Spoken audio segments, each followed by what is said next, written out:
Assalamualaikum warahmatullahi wabarakatuh.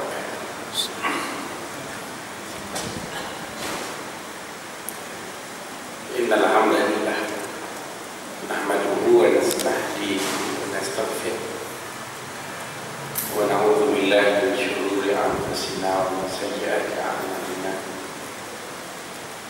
May yahdihillahu fala mudilla lahu wa may yudlil fala hadiya lahu. Asyhadu an la ilaha illallah wa asyhadu anna Muhammadan abduhu wa rasuluh. Allahumma ja'alna min allazina istami'una al-qawla wa yattabi'una ahsana. Tuan-tuan dan puan Jumaat yang dikasihi sekalian, bicara saya yang lalu, saya nyatakan bahawa kita sebagai orang yang datang ke masjid mempunyai cara berfikir, pendekatan yang berbeza daripada mereka-mereka yang tidak datang ke masjid. Dengan kata lain, orang yang datang ke masjid pastinya lebih faham tentang hidup di dunia dan juga di akhirat berbanding dengan mereka yang tidak datang ke masjid. Jadi oleh kerana rezeki, umur dan juga balasan adalah perkara yang Allah SWT akan berikan kepada semua manusia, maka perkara-perkara tersebut tidak menjadi suatu perebutan utama bagi orang yang datang ke masjid. Sebaliknya, rahmat Allah, keberkatan dan juga hidayah daripada Allah SWT merupakan perkara yang Allah hanya berikan kepada mereka yang Dia sayang. Maka oleh kerana itulah kita cuba berlumba-lumba mencari tiga perkara tersebut. Dalam mencari keberkatan itu harus diketahui apakah yang dimaksudkan dengan berkah, bagaimana menghasilkan keberkatan dan sebagainya. Kalau tak silap saya, dalam bulan yang lepas saya sebut bahawa rezeki itu tidak bertambah, yang bertambahnya adalah keberkatan daripada Allah SWT. Dan saya juga sebut bahawa berkat itu mengandungi dua makna. Pertama ialah subur, sabit dan juga stabil, dan yang kedua ialah bertambah. Jadi keberkatan itu harus dilihat dalam suatu yang kekal, bertambah, dan dalam dua keadaan itu dilihat bersama. Dan disebut juga dalam kuliah yang lepas apakah definisi berkat. Dan saya katakan bahawa berkat itu bermaksud memberi nilai tambah kepada rezeki dengan mengambil kira Allah dalam setiap usaha yang dilakukan dengan mengikut peraturan. Seolah-olah untuk mendapat keberkatan, untuk memahami persoalan keberkatan, ada 4 elemen utama. Pertama ialah memberi nilai tambah kepada rezeki. Yang kedua, mengambil kira Allah Subhanahu Wa Taala dalam usaha-usaha yang dilakukan. Yang ketiga, mengguna sumber daya secara maksimum. Dan yang keempatnya, mengikut peraturan. Pada pagi ini kita akan membincangkan 4 perkara tersebut sekadar yang kita mampu secara satu persatu. Apabila kita sebut berkat bermaksud nilai tambah kepada rezeki, ini kerana saya yakin bahawa rezeki yang Allah berikan kepada kita itu juga tidak bertambah. Yang bertambahnya adalah keberkatan. Jadi oleh kerana keberkatan itu bertambah, maka kita namakan keberkatan itu dengan nilai tambah. Nilai tambah bermaksud suatu perkara itu diberikan kepada kita pada kuantiti yang telah ditakdirkan oleh Allah itu. Namun dalam kuantiti itu ada orang tidak dapat menggunakan kuantiti yang diberikan itu pada bentuk yang lebih bertakwa. Sebagai contoh yang tuan-tuan, pada tahun lepas bila kerajaan bagi beri, maka saya bersama beberapa kawan dan student saya pergilah tengok gelagat orang yang menerima beri. Jadi perkara tersebut saya pergi ke sebuah negeri, sebuah tempat di Negeri Sembilan. Satu tempat di Lembah Kelak, satu lagi di Pantai Timur. Ada satu tempat itu bila beri tadi nak dibagikan, maka ramai orang berebut. Hampir 80 orang, 80% yang nak dapat beri tadi berebut-rebut nak ambil voucher atau cek tadi. Jadi adalah beberapa orang sahaja yang tak berebut. Maka saya pun rasa agak pelik kenapa orang tak berebut dan lain berebut. Maka kata yang tidak berebut itu, dia kata, "Cik, kalau saya berebut pun saya dapat 500, kalau tak berebut pun dapat 500 juga." Jadi buat apa saya berebut, berenyong, tekok-tekok sakit orang-orang. Wah, saya kata ini cerdik. Jadi semasa orang lain sibuk berebut, dia makan minum goreng banyaklah, dia tak berebut. Jadi yang dapat duit tadi, yang berebut-rebut itu, sakit tubuh-tubuh pun tetap dapat 500 dia. Yang tak berebut pun dapat 500 juga. Berarti nilai 500 itu sama banyak dapat. Jadi berkebetulan keluar daripada sekolah yang tempat beri tadi diagihkan, ada satu kedai asam pedas. Dia pun buatlah offer ikan asam pedas. Jadi ramai orang yang dapat beri tadi berpusu-pusu masuk ke kedai itu, berlagaklah seperti bos besar, pesan sini dan dapat 500. Keluar daripada kedai itu, duit mungkin dah tinggal RM100, RM50 beli rokok berapa dan topak. Baliklah rumah ada RM50 lagi. Sedangkan dia dapat RM500 je. Ada seorang makcik tu, dia keluar daripada sekolah tu, dia tak beli, dia tak pergi masuk kedai asam pedas. Dia pergi kedai ikan, beli ikan merah. Jadi bila saya tanya dia, kenapa beli ikan merah? Dia kata, ini lebih baik daripada masuk asam pedas. Makcik buat asam pedas sendiri kat rumah. Jadi berarti dia juga dapat 500, tapi 500 yang dia dapat tadi boleh beli ikan, boleh beli beras, boleh beli barang sekolah anak dan sebagainya. Jadi itu menunjukkan kepada kita bahawa semua orang dapat 500. Cuma bagaimana 500 itu diberi nilai tambah. Jadi bila sebut perkataan berkat, berkat bukan bermaksud orang yang dapat berkat 500 dia jadi 5,000. Tak, 500 juga. Bila kita sebut orang tak dapat berkat, bukan bermaksud 500 dia tadi kurang tinggal 50,000. Tak, dia berkat 500 juga. Cuma yang berlaku di sana ialah nilai 500 tadi telah ditambah. Dengan yang sana nilai 500 itu telah hilang tadi. Jadi maka sebab itulah bila saya kata berkat, saya maksudkan di sana ialah nilai tambah terhadap rezeki. Tuan-tuan dan puan yang dikasih sekalian, macam mana kita nak tengok sesuatu rezeki yang Allah Ta'ala berikan pada kita itu mempunyai nilai tambah? Kata para ulama, rezeki yang diberikan oleh Allah pada kita itu mesti dilihat dengan mata yang ada dua dimensi, 2D ya.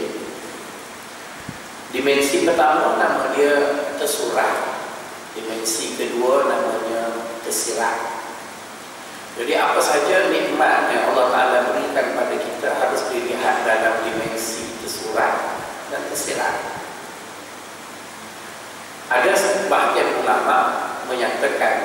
isi tersirat itu dengan nama rezeki zahir, rezeki batin. Ada juga beberapa ulama lain yang menulisnya dengan makna rezeki positif, rezeki negatif. Tapi lebih kurang maknanya sama sahaja, cuma terminologi sahaja yang berbeza. Di mana semua itu Allah SWT sebutnya dalam suatu ayat Quran. Kata Allah, A'udzubillahi minasyaitonirrajim. Wa asbagha 'alaikum ni'amahu zahiratan wa batinatan. Kami pakejkan segala nikmat-nikmat kami kepada kamu, itu manusia, di mana setiap nikmat yang kami beri itu ada zahir, ada batin. Itu ada tersurat, ada tersirat. Jadi itu bermaksud, tuan-tuan, Allah Subhanahu wa Ta'ala tidak beri kepada manusia segala nikmat yang diberikan padanya itu semuanya dia suka. Sebaliknya, apa saja nikmat yang dia dapat, di sebalik dia suka, ada dia tak suka. Begitu juga di sebalik dia tak suka, ada dia suka. Allah SWT dah pakejkan begitu. Maka sebab itulah kadang-kadang bila kita melihat seseorang itu dapat nikmat, kita rasa seronoknya kalau kita dapat nikmat seperti itu. Tetapi kita terlupa bahawa di sebalik nikmat yang kita nampak seronok itu ada nikmat yang dia juga tak suka. Mungkin kita rasa kita kurang nikmat kerana kita tak jadi sultan atau apa. Alangkah baik kalau kita jadi raja semua. Raja sana, raja sini, misalnya. Tapi tuan-tuan, kita mungkin rasa seronok tengok raja sebab dia naik kereta tak perlu berhenti di jalan. Okay, kita rasa wah, seronoknya. Dia naik kereta Rolls Royce, sebagainya lah ya. Tapi kita mungkin tak tengok bahawa dia tak boleh berhenti di kedai ABCD air batu campur durian dekat Rawang sana.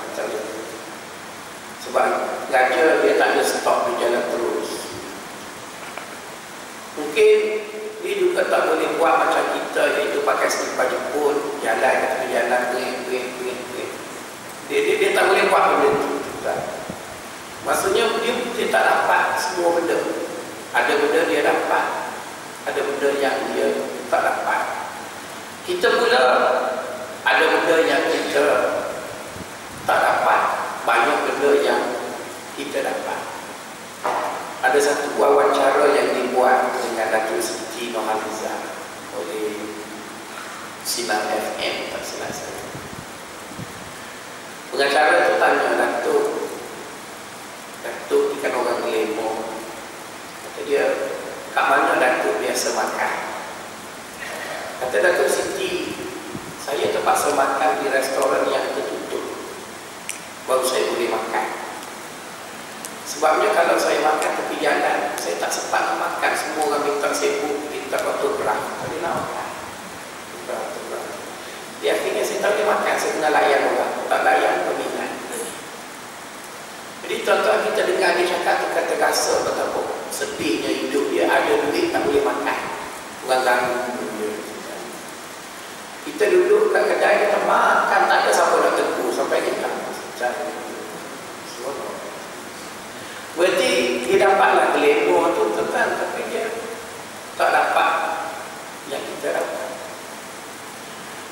Maka ada soalan kedua tanya dia juga, Datuk kalau duduk di rumah bila makan malam dengan Datuk K, Datuk selalu menyanyi ke? Cidai nama malam ke apa? Dia kata Datuk Siti, dia tak menyanyi kat rumah. Habis saya tanya, habis Datuk K dengar bila Datuk nyanyi? Dia dengar CD je lah. Jadi kalau Datuk K yang beli atau kahwin dengan Siti pun bayar 20,000 hanya dengan CD, baik kita ya dengan CD juga. Jadi begitu tuan-tuan, dia kaya pun dia tak dapat semua benda. Dia dapat separuh, dia tak dapat separuh. Kita miskin pun kita bukanlah tak dapat semua, kita tak dapat separuh, kita dapat separuh. Jadi itu menunjukkan kepada kita bahawa Bila sebut pasal berkat, berkat itu harus dilihat dalam dua keadaan. Ada kalanya Allah SWT tak beri pada kita harta, tapi kita jangan lupa bahawa Dia bagi kita sehat juga adalah rezeki. Allah Ta'ala tak bagi kat kita isteri cantik, tapi Dia bagi kat kita isteri yang baik. Allah Ta'ala tak bagi dekat kita anak yang cerdik, hebat-hebat, tapi Dia bagi anak yang suka tolong kita sampai tua. Dia tak bagi kat kita handsome, tapi Dia bagi kita disukai orang. Ramai orang tuan-tuan dia handsome, menekor begitu je, tapi orang tak suka kat dia, menyampok. Yang kita yang muka macam selok tandas tu tuan-tuan, duduk je. Tapi bila kita tak bagi dia satu majlis, orang tanya, tak datang ke? Tak datang ke? Semua orang bertanya. Dan itu juga adalah rezeki yang Allah beri kat kita. Tapi ada orang bila dia datang, semua kata dia datang, dia tu datang, dia tu. Jadi tuan-tuan, kalau tuan-tuan hanya melihat apa yang tuan-tuan suka adalah rezeki, apa yang tuan-tuan tak suka itu bukan rezeki, maka tuan-tuan tak akan nampak berkat dalam hidup tuan-tuan. Tapi sebaliknya, jika tuan-tuan melihat rezeki itu pada makna positif dan negatif, dalam lingkungan ayat wa asbagha alaikum ni'amahu zahiratan wa batinatan, maka tuan-tuan akan nampak terpampang di depan mata tuan-tuan apakah yang dinamakan keberkatan oleh Allah Subhanahu wa Ta'ala. Kadang-kadang orang iklan dekat kita, ada iklan baru tilam ringgit. Baik, dengar sini. Cina iklan ringgit. Mau dengar sini kan? Ingat saya mau minta duit, dia gaya alung tak. Tapi dia nak iklan bahawa dia kata tidur tu nyenyak jika tilam tu empuk. Tilam tu bila empuk, tidur tu nyenyak. Tapi saya dan juga tuan-tuan, kita semua pernah tidur lama kan. Nyenyak bukan pada tilam yang empuk, nyenyak dia dah duduk kat mata. Kalau lah nyenyak itu duduk dekat tilam yang empuk, tuan-tuan tengok orang paling nyenyak tidur ialah orang lentik, duduk ujung selama masjid. Ujung selama. Tilam pun tak ada, sini sejuk tu tengah tidur. Nyenyak terangkat. Tak ada tilam. Apa dia nyenyak? Tak ada apa pun. Jadi kadang-kadang ada orang kata kalau nak tidur sedap keluar tabligh, sedap tidur. Orang kata, saya tak tahulah.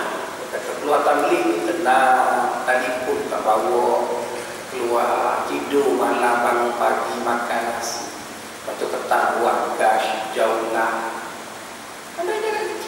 Tak payah makan ubat tidur. Itu orang tabligh mana ada buat hilang, bawa sleeping bag itu dia bulu. Jadi nak semuanya tuan-tuan, Allah itu maha adil. Kadang dia bagi dekat orang tu begitu, dia bagi dekat orang. Maka sebab itulah Nabi Allah Sulaiman alaihi wassalam, semua kita tahu dia ada segala-galanya. Dia adalah Nabi, dia juga raja, dia juga kaya. Isterinya Balqis bukan saja menguasai manusia, dia juga menguasai jin, ifrit. Tapi kenapa Nabi Allah Sulaiman bila dia nak wafat, dia berdoa dengan Allah, ya Allah, jangan kamu beri kepada sesiapa pun selepas aku kerajaan seperti ini. Maksudnya Sulaiman itu tidak menyatakan alangkah seronoknya aku, dia tak mengaku pun dia seronok, sedangkan dia dapat semua. Baginda sallallahu alaihi wasallam apabila ditawarkan untuk mendapat apa yang seperti Sulaiman dapat, itu Allah SWT melalui malaikat datang memberi tawaran kepada Nabi untuk menukar kota Mekah itu menjadi kota yang kaya raya dan Nabi menjadi seorang yang beruang yang banyak. Jawab Nabi kepada malaikat itu, aku teringat doa saudaraku iaitu Sulaiman, minta dengan Allah janganlah beri siapa-siapa merasai beban ini. Maka Nabi Muhammad SAW memilih, ada kalanya dia kenyang, ada kalanya dia lapar. Dia boleh je dia nak kenyang. Maka sebab itulah tuan-tuan, masa saya belajar dulu, saya tanya guru saya pasal qada qadar. Cara saya tanya dia tu semacam qada qadar ni payah sangat. Jadi bila kita tanya dia, dia kata mudah je nak faham qada qadar. Qada qadar ini kata dia adalah seperti air dalam tangki, di mana kita tak nampak air, tapi dia ada air lah. Setiap orang ada tangki tadi, dan dia pula ada apa panggil kepala air. Kata dia, air itu tak akan bertambah. Maksudnya kalau orang itu dalam tangkinya Allah takdirkan dianya ada 50 liter, dia hanya akan dapat 50 liter. Cuma yang kita nampak orang tak dapat banyak kerana 50 liter tadi belum habis dan dia buka paip kuat. Keluar banyak. Kita buka tu banyaknya rezeki dia. Sebenarnya tidak banyak pun, 50 yang dibuka banyak, nampak banyak. Tapi bila dah habis 50 dia hati. Ada pun ada orang lain satu lagi, dia juga ada 50, tapi dia buka paip kecil. Dia nampak sikit, tapi dia lambat dah habis. Cukup 50, dia habis tak. Maka begitulah tuan-tuan dalam hidup ini. Jika Allah takdirkan kita itu hanya boleh makan 100 kilogram, bla-bla-bla misalnya, ataupun 1000 kilogram dalam hidup ini, tuan-tuan makan, tuan-tuan tak makan 1001 kilogram, tuan-tuan hanya makan 1000 kilogram. Mungkin masa umur 30, tuan-tuan makan banyak sungguh, jalan-jalan cari makan, jangan makan-makan. Umur 40, duduk hospital terkangkang, tak boleh makan. Tapi mungkin tuan-tuan makan sikit, umur 80 tak mati lagi, makan lagi. Sebab yang 1000 kilogram tak habis. Jadi sekarang rezeki itu dia tidak bertambah. Yang bertambahnya bagaimana mengurus rezeki. Bagaimana mengurus rezeki. Jadi oleh kerana itu, bila kita sebut pasal nilai tambah bermaksud rezeki ataupun nikmat yang diberi itu, bila kita terima, harus dilihat dalam 2 dimensi. Satu dimensi yang tersurat, yang satu lagi dimensi tersirat. Yang tersurat itu, bila kita suka, jangan kita suka sangat. Sebab bersama apa yang kita suka, ada juga benda yang kita tak suka, dia datang sekali. Bila kita tak suka pada satu perkara, jangan sedih sangat. Biasanya bersama apa yang kita tak suka tu, tetap ada benda baik. Cuma kita terujuk, kita gelojok, kita tak nampak. Tetap. Masa saya duduk di Mesir dulu, adalah 2-3 orang kawan saya kahwin dengan Arab Mesir. Jadi bila dia kahwin dengan Arab Mesir kan comel. Di kita yang bujang-bujang duduk rumah asrama tu, kahwin tak lagi, tu tengah cari calon. Jadi bila yang kahwin dengan Mesir ni, satu hari dia pergi 5 kali lah tu kat asrama, tunjuk bini dia comel. Arab kan, hidung mancung, mata biru. Tengok je lah kita seronok dengan dia bini Arab. Tak apalah, dia seronok yang nak macam. Tapi itu baru kahwin, cerita baru kahwin. Bila dah kahwin, dapat anak, dah tak lalu dah depan asrama tu. Kita pun kata, mana lah yang kahwin-kahwin dengan Arab, comel-comel ni, tak lalu. Nak tengok juga lah. Lama sikit, boleh tengok bini orang pun tak apa lah. Tapi tak pegang lah, ustaz kan, kita tengok lah. Jadi bila kita pun dah lama kawan yang kahwin dengan Arab yang cantik-cantik ni, kita pun dah dia tak datang, kita pun pergilah rumah dia. 2-3 orang kawan saya, tuan-tuan sekarang ustaz hebat lah kat sini. Bila di rumah dia, kenapa tak lalu kat depan? Dia pun sebut dia kata Arab ni, dia kata bergurau pun seliuk tangan suami, bergurau. Bini dia bergurau pun seliuk dia tangan suami tu. Cuba bayangkan kalau bini dia marah, patut. Maka sejak daripada tu tuan-tuan hasrat nak kahwin dengan Arab, saya pun kurang tak berani. Dia chassis besar, tuan-tuan. Kita chassis kancing, dia chassis Chevrolet. Itulah. Jadi akhirnya takut nak kahwin dengan Arab. Balik-balik jumpa nak Jawa, Sungai Nipur, kahwin tak kahwin dengan Arab. Bila balik Kuala Lumpur, jumpa balik kan kawan yang kahwin dengan Arab. Jadi kita sedih lah kan, anak kita tak secantik dia, tengok muka saya, tak comel mana saya ni kan. Anak dia mantap gitu contoh. Jadi kita berasa Allah tak dapat lah itu. Tapi bila raya tuan-tuan, saya punya bajet balik kampung RM500, tapi kawan saya kena bajet RM6,000 sebab kampung dia di Mesir. Sakit kepala pun boleh. Berarti tuan-tuan, dia dapat cantik tapi dia dapat sakit kepala. Aku dapat tak cantik tapi tak sakit kepala. Itu yang dia namakan. Dia dapat, dia lost. Dia dapat dia. Maksudnya dalam hidup ini Allah tak beri semua dia suka. Ada benda dia suka, ada benda dia tak suka. Kita pun ada benda yang kita kurang suka, ada benda yang kita suka. Jadi bila tuan-tuan dapat tengok rezeki ataupun nikmat Allah macam tadi, tuan-tuan akan nampak apa dia berkat. Tapi kalau tuan asyik duduk banding dengan orang, maka tuan-tuan akan sakit jiwa sampai mati. Percayalah tuan-tuan. Itu yang pertama. Yang kedua tuan-tuan, unsur ataupun asas yang kedua untuk seseorang nanti mendapat keberkatan, dia mesti mengambil kira Allah. Untuk dia mengambil kira Allah, tuan-tuan, ada 5 perkara yang perlu dibuat supaya Allah Ta'ala bagi kita keberkatan. Pertama, kita diminta supaya sentiasa berdoa kepada Allah supaya Allah bagi kita berkat.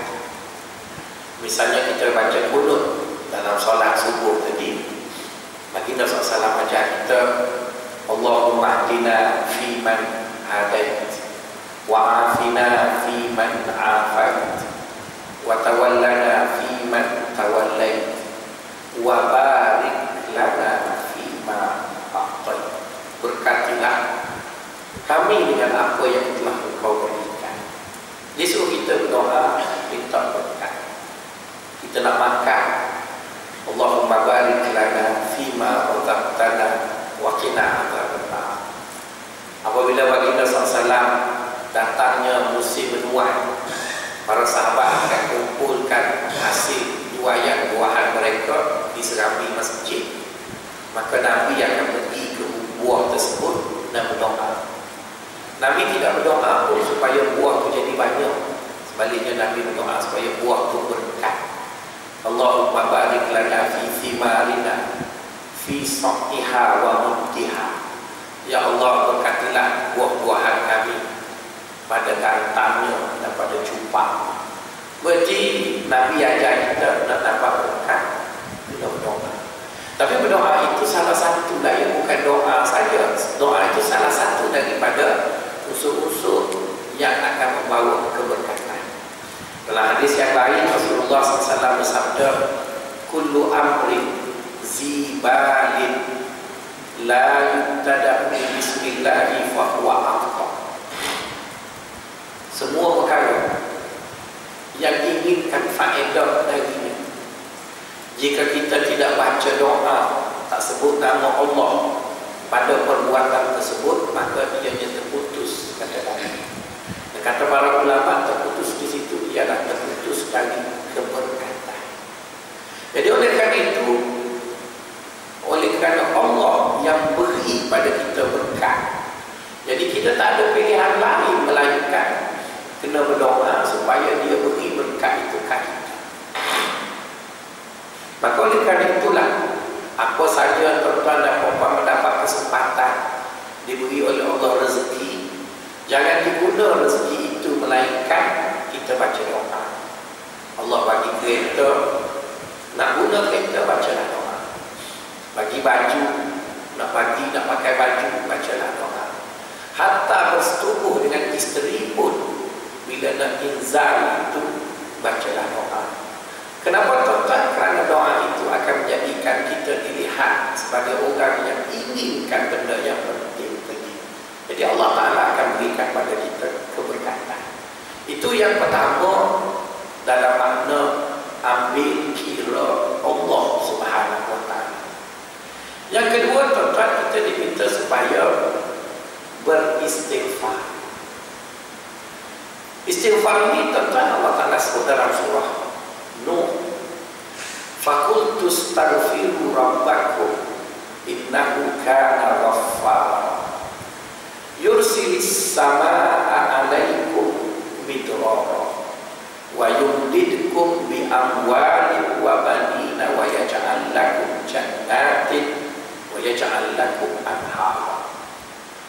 Beristighfarlah kamu kepada Allah, sesungguhnya Allah itu Maha penerima istighfar. Nescaya kami akan turunkan kepada kamu hujan yang berderai-derai, dan kami akan banyakkan anak-anak kamu, hasil tanaman kamu, dan kami akan jadikan negeri kamu itu hijau seperti taman. Itu menunjukkan kepada kita, Allah kata selepas kita berdoa, ketika mana kita nak buat amalan tadi, kita diminta supaya beristighfar sesudah buat amalan.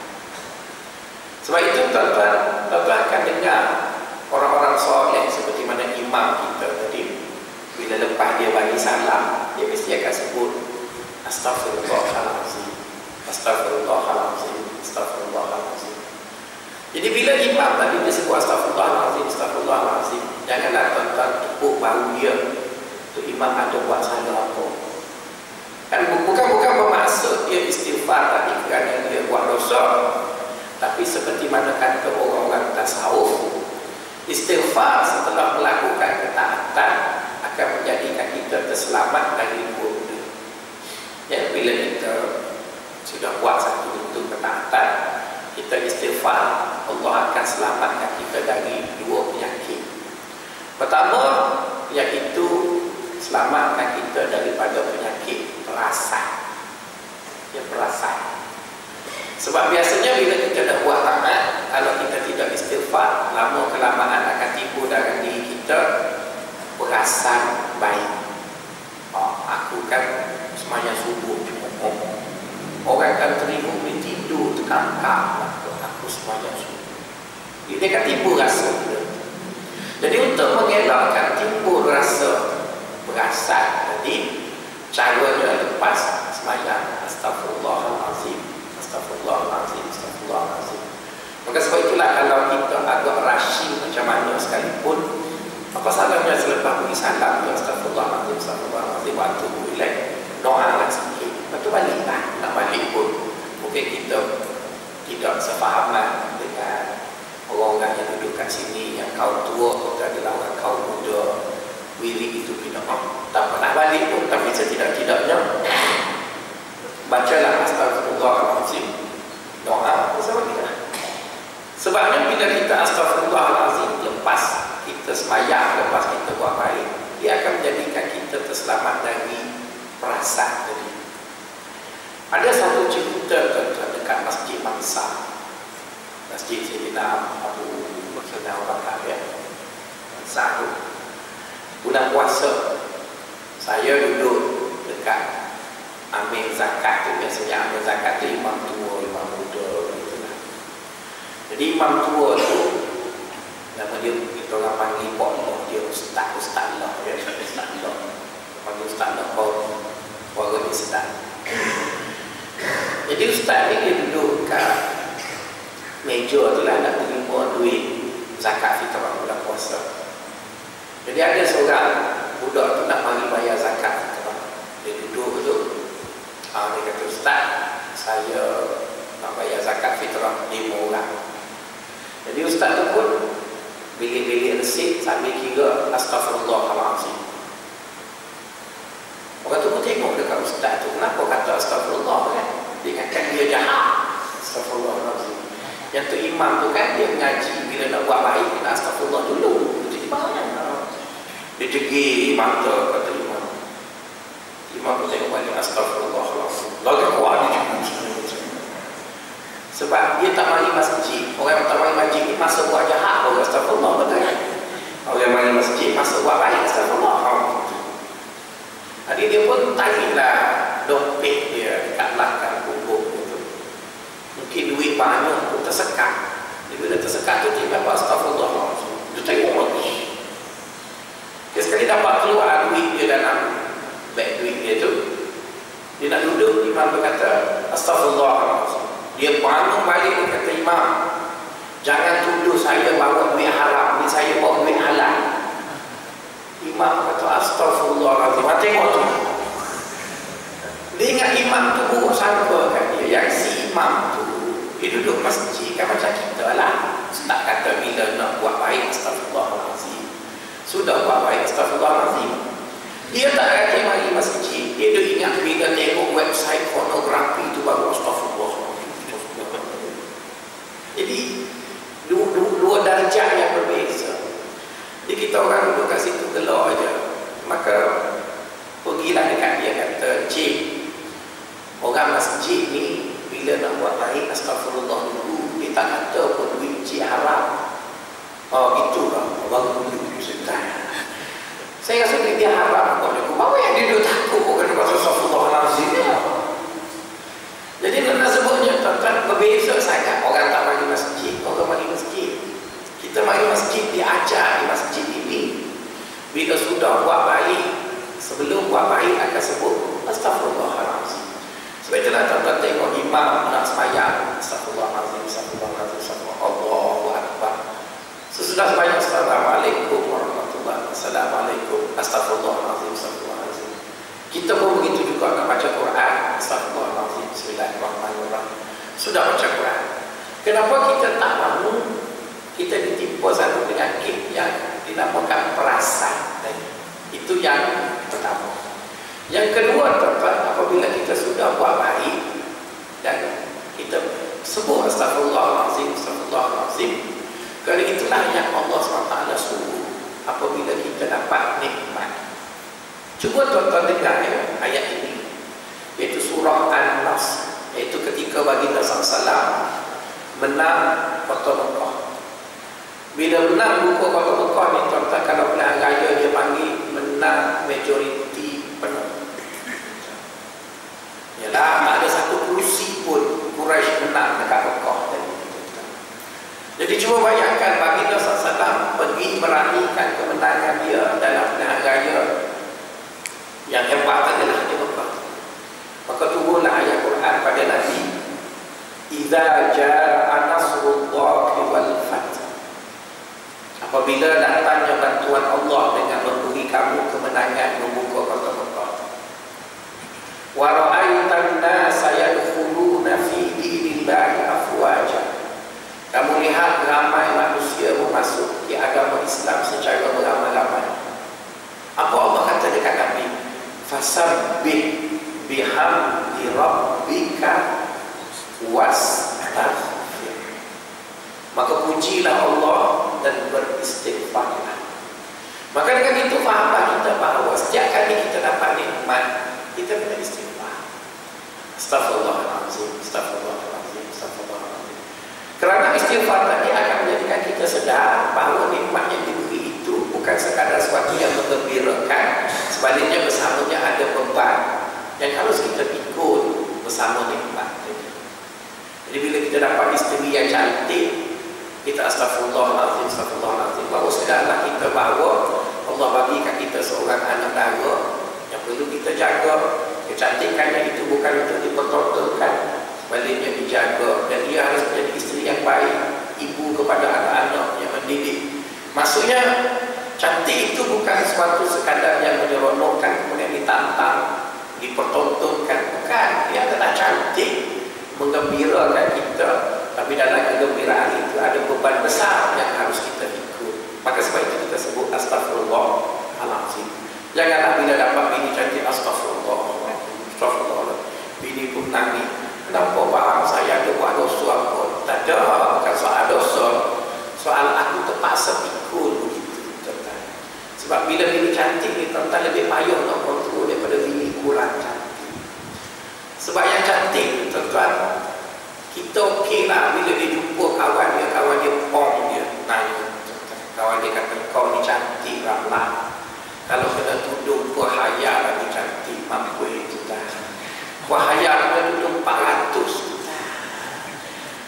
Dia minta nak beli yang tu sebab dia dengar Najib bagi bonus separuh bulan. Sebab tu orang perempuan cantik jangan bagi banyak kawan. Sebab kawan dia tu, jumpa ni kalau kena dekat kamu, mampu kita nak jumpa lagi, tudung lagi. Mari kena orang jual mak Zulian, Allah kena Zulian pula pening. Pak cantik tu baik buku-buku, jangan nampak yang susah. Itu yang kedua. Yang ketiga, tuan-tuan, bila sebut ambil kira Allah Subhanahu wa ta'ala dalam usaha kita untuk dapat berkat. Yang ketiga, kita diminta supaya bertawakal kepada Allah. Tawakal ini, tuan-tuan, bukanlah bermaksud kita menulis di pintu kedai kita wa man yattaqillah yaj'al lahu makhraja wa yarzuqhu min bukan itu maksud tawakal. Tawakal bermaksud, tuan-tuan, kita kena percaya bahawa Allah yang akan beri berkat dan kita kena percaya. Kalau kita tak percaya, kita tak akan dapat berkat. Mesti percaya. Kenapa, tuan-tuan, kita kena percaya? Kerana kita terpaksa melawan apa yang ada dalam diri kita, beberapa realiti yang Allah Ta'ala buat. Kalau tuan-tuan baca Quran dan tuan-tuan perhati dekat perkataan insan, ya, dalam Quran tu banyak Allah Ta'ala sebut al-insan. Hal ata 'alal insan khuliqal insan wa kana al-insan. Jadi kalau tuan-tuan baca Quran, tuan-tuan bulatkan semua tempat insan tu. Tapi kalau tuan-tuan rasa tak nak buat macam tu, tuan-tuan pergi kepada fihris ataupun daftar isi perkataan dalam Quran. Tuan-tuan cari perkataan al-insan. Tuan-tuan sebenarnya saya dah buat dah, tuan-tuan. Saya jumpa ada 14 realiti. 14. Ada 14 perkara yang Allah Ta'ala sebut tentang kita dalam Quran. Kita tu maksudnya insan tu je lah. Dengan tidak membezakan antara Melayu, India, sama saja. Selagi kita insan, maka ada 14 perkara. Di antara 14 tersebut, tuan-tuan, Allah Ta'ala sebut wa kana al-insanu qatura. Qatura. Wa kana al-insanu qatura. Sesungguhnya Allah jadikan manusia itu kedekut. Kedekut. Jadi bila Allah Ta'ala buat kita kedekut, kemudian dia nak campurkan kita dalam neraka kerana kita kedekut. Pada saya itu tidak adil. Dia buat kita kedekut, maksud dia marah kita kedekut. Maka sebab itu Rasulullah SAW tidak pernah kata siapa kedekut dia adalah bukan orang yang beriman. Pernah satu hari ada seorang sahabat bertanya kepada Nabi, kata dia, ayahku mukmin jabbaran, ada barangkali orang mukmin tu dia penakut? Ada tak barangkali? Nabi kata nak. Ada barangkali orang mukmin itu penakut. Dan di antara mukmin penakut ialah yang sedang ceramah. Saya penakut. Dekat masjid ni, tuan-tuan, ramai kawan saya yang hebat-hebat datang ceramah dekat tuan-tuan juga. Antaranya ialah Dr. Mahmud. Ada pun datang sini, ada datang sini. Tak ada. Ada yang menyalahkan kawan saya. Masa saya belajar dulu, tuan-tuan, belajar di Pakistan, bila cuti musim panas, kawan saya semua pergi berjihad di Afghanistan. Saya tak pergi. Dan semua orang panggil Faisal Pondak.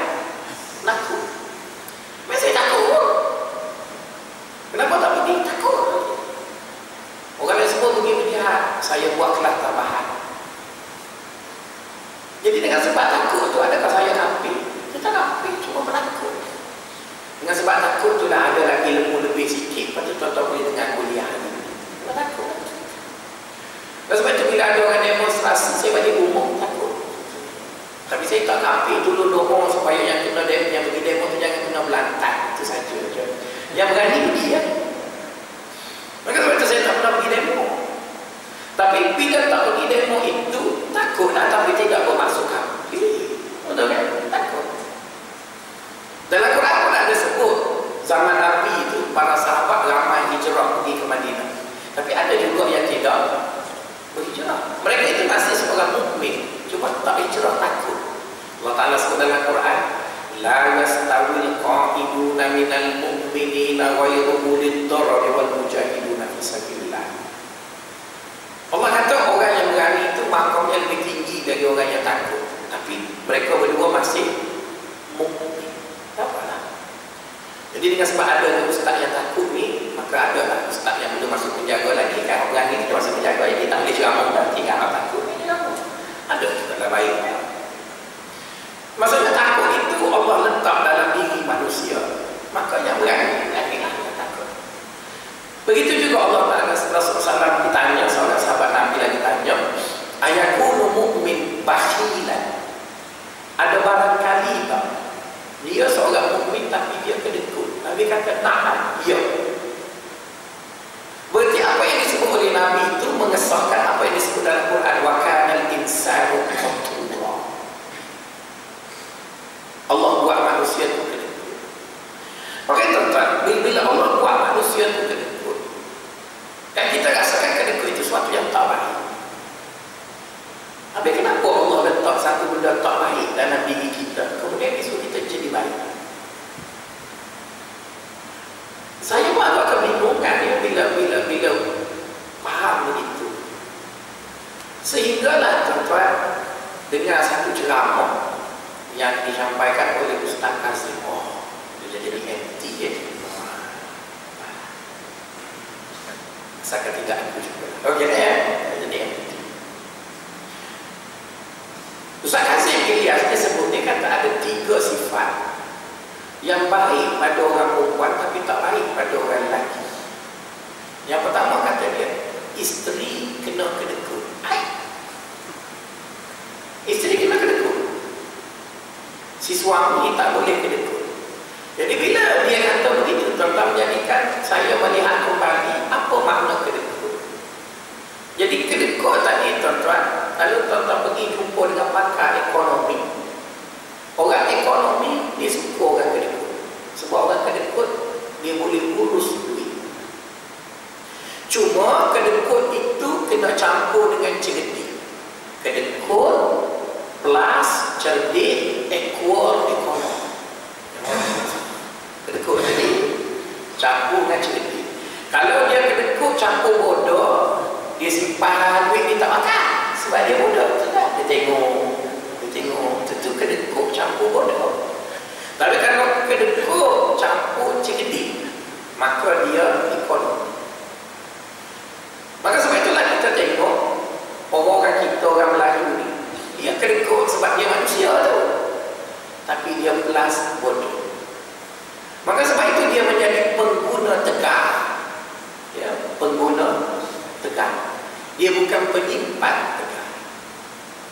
Sebab itulah kalau nak jual apa-apa benda, jualah dekat orang Melayu. Dia akan beli walaupun berhutang, tapi tak guna pun.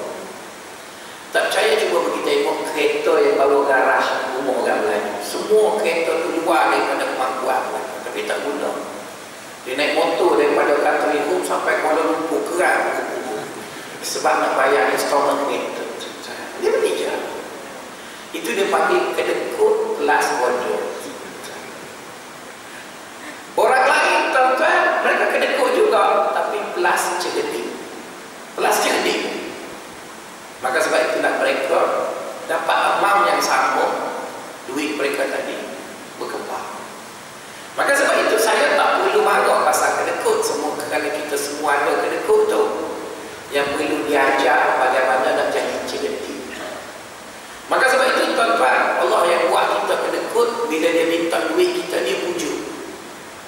Cuba tuan-tuan baca dalam Quran, jumpa ayat Quran Allah sedekah kita bila dia minta duit kita. Jumpa dalam Quran, manusia, main sini duit. Ada di sini. Tak ada. Macam apa? Bila Allah minta duit kita supaya kita bersedekah, dia kata apa? Mathalul ladzina yunfikuna amwalahum fi sabilillah kamathali habbatin ambatat sab'a sanabila fi kulli sumbulatin mi'atu habba wallahu yudha'ifu liman yasha. Itu bahasa yang orang kedekut pun dah faham. Kalau dia cerdik, perumpamaan orang yang bersedekah di jalan Allah seperti sebiji benih yang ditanam tumbuhnya 7 tangkai. Setiap tangkai akan tumbuh 100 pula, maka berarti dia dapat 700, dan Allah akan ganda dia berlipat kali ganda.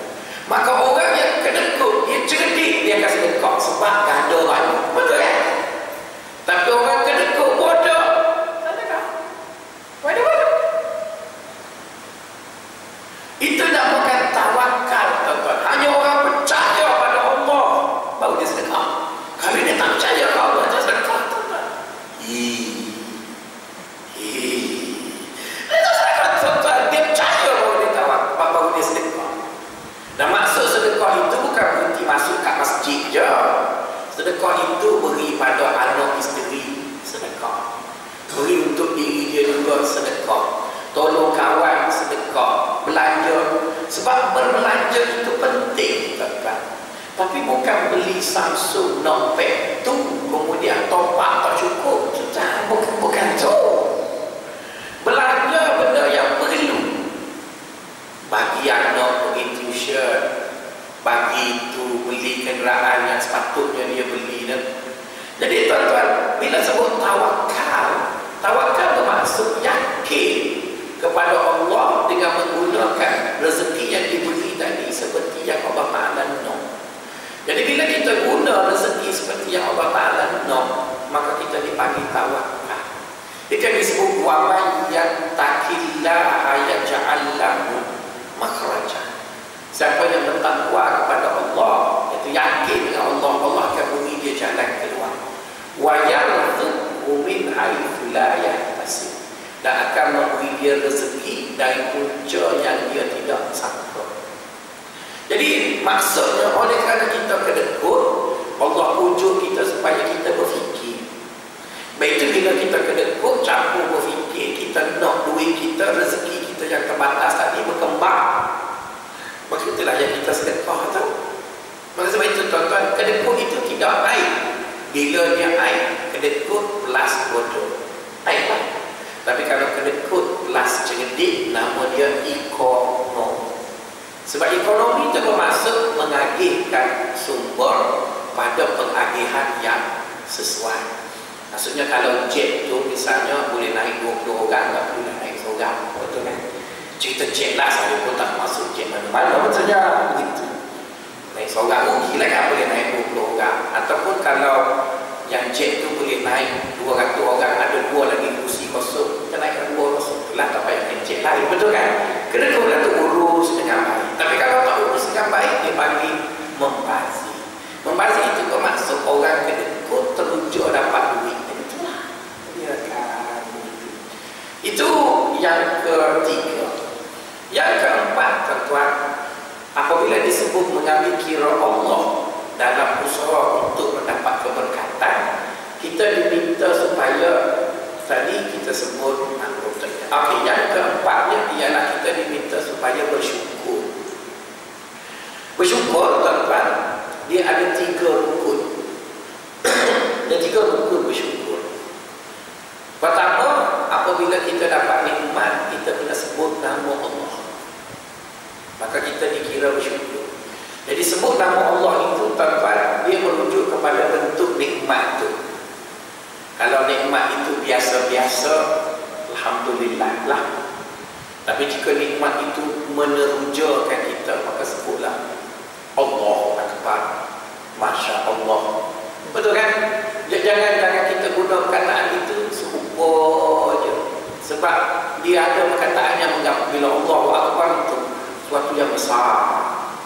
Misalnya saya pegawai kerajaan, mungkin tahun 2018 Datuk Najib Umum dapat 3 bulan bonus. Allah, itulah kan sebab mustahil betul kan. Tiba-tiba dia bagi juga Allah Akbar. Alhamdulillah itu. Alhamdulillah dia setengah bulan dia nak bagi Datuk Najib. Allah. Di atas memang nak tahu. Lepas pada 2018 ada kerajaan lain pula dia bagi 6 bulan. Masya Allah, dia ada intonasinya kena. Jadi kita sebut nama Allah, tapi bukanlah bermaksud bila sebut nama Allah itu sudah dikira bersyukur, tak juga.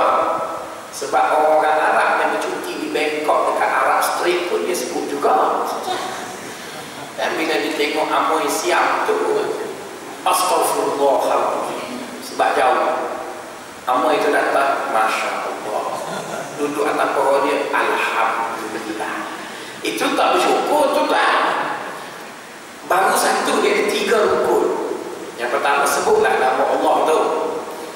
Yang kedua, tuan-tuan mesti menggunakan nikmat itu seperti yang Allah nak. Jadi kalau Allah bagi kita duit, apa yang Allah nak, belanjakan pada benda yang betul. Itu dia panggil bersyukur. Tapi kalau tuan-tuan belanja pada tempat yang tak betul, dia dipanggil tidak mencukupi rukun syukur. Dan yang ketiga, tuan-tuan kena kongsi. Tuan-tuan tak boleh makan seorang rezeki, dia tak berkembang. Macam ustaz lah tuan-tuan, bila dia hanya dapat PhD dan dia makan gaji je, dia tak mengajar kat masjid ke apa tuan. Maka ustaz tu mati-mati itulah tuan. Tapi bila dia mengajar, ilmunya tak pernah kurang. Begitu juga tuan-tuan, kalau tanam pisang, bila pisang masak tu, kalau sikit yang ada, buat pengat, betul kan? Letak kat masjid. Betul. Kalau kita buat kuih, buatlah sikit ke orang. Kalau Allah Ta'ala bagi kita senyum, kita tu kenawan, apa salahnya kita kongsi senyum? Maksudnya kongsi tuan-tuan. Kongsi itu penting. Cuma janganlah difahami bagi perempuan yang ada suami yang baik, maka dia kata suami dia itu perlu dikongsi. Itu bukan. Itu saya tak maksudkan. Betul kan? Ada orang faham itu. Bila saya kata bersyukur dengan nikmat Allah kena kongsi, maka dia bertanya saya, Ustaz, saya bersyukur sangat dapat suami yang caring and sharing. Adakah saya kena kongsi? Saya kata ya, kena kongsi. Dia pun Astaghfirullahaladzim. Kenapa pun Astagfirullah? Dia dah takkan nak suruh dia kahwin seorang lagi. Lah, saya tak maksudkan kahwin. Sharing di sana, bila ada gotong royong kat masjid, so dia mari gotong royong. Kongsi lah tu, kongsi tenaga. Bila dia dapat bonus 3 bulan, so lah dia belanja kat masjid, tolong anak yatim. Maksudnya itu maksud saya. Kongsi, bukan kongsi suruh suami kahwin seorang lagi. Itu mungkin kalau penceramahnya ialah Presiden Persatuan Bermadu dalam Islam, kan ada kat Katrio tu kan, poligami Islam, dia mungkin itulah. Tapi saya maksud kongsi di situ, apa saja nikmat Tuhan beri. Allah bagi harta, jangan makan seorang, mesti bayar zakat, mesti sedekah, kongsilah. Allah bagi ilmu, jangan makan seorang, taburkanlah kepada orang lain. Allah bagi kita kenderaan, apa salahnya tengok orang susah, tompak-tompakkanlah. Jadi itu maksud kongsi tadi. Jadi bila dibuat 3 perkara tadi, iaitu sebut nama Allah ketika mendapat rezeki, yang kedua menggunakan rezeki pada tempat yang sepatutnya, yang ketiga kita kongsi, maka itulah yang disebut dalam surah Ibrahim, la'in syakartum la'azidannakum wa la'in kafartum inna adzabi lasyadid. Jika kamu bersyukur, pasti kami akan tambah. Jika kamu kufur, maka tunggulah azab kami yang pedih. Ada satu lagi itu saya tak ingat yang tak lagi. Jadi kita sambung bulan depan dengan yang berbaki lagi. Apa yang baik datang daripada Allah SWT, semoga kita dapat memburu untuk mencari keberkatan itu. Dan seperti mana saya sebut tadi, bahawa rezeki pada hemat saya ianya tidak bertambah. Yang bertambah hanyalah keberkatan. Jadi kita carilah keberkatan yang diberi oleh Allah pada rezeki kita. Yang pertama, memberi nilai tambah kepada rezeki dengan melihat rezeki tadi dengan menggunakan dua, iaitu dimensi tersurat dan dimensi tersirat. Yang kedua, mesti mengambil kira Allah dalam setiap usaha yang dilakukan. Yang pertama adalah sentiasa doa, yang kedua kena istighfar, yang ketiga kena tawakal, yang keempat adalah bersyukur kepada Allah SWT. Dan bersyukur itu ada 3 rukun. Pertama, mesti menyebut nama Allah ketika pada mendapat rezeki. Yang kedua, menunaikan rezeki tersebut dengan apa yang diizinkan oleh Allah. Dan yang ketiga, berkongsi dengan rezeki yang diberikan. Semoga kita semua diberikan hidayah untuk mengamalkannya. Assalamualaikum